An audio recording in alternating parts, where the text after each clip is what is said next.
So using the TCP IP suite of protocols, we'll learn how to use connections and sessions to begin connecting and interacting with our database.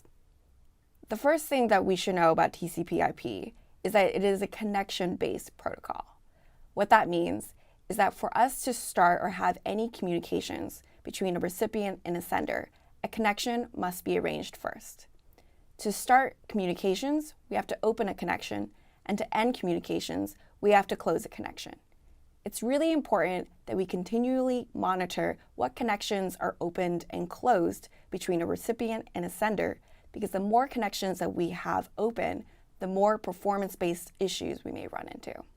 Like we said before, we always need to establish a connection from a client application that may be connected to a server on a TCP IP network, such as a Postgres server, in order to start interacting with it.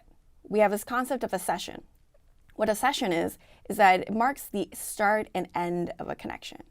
So when we start connecting, it starts a session, and when we end that connection, it also ends that session. Here's a very simple diagram sort of showing you what a session is. A session is essentially a period between the start and end of a connection that we may have between a client and a Postgres server.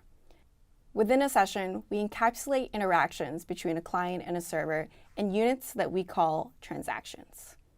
Over the course of a single session, from the start to the end of a given connection, transactions are continually committed to the database, causing changes on the database before we decide that we want to end all interactions with the transaction, and we end the session by ending that connection.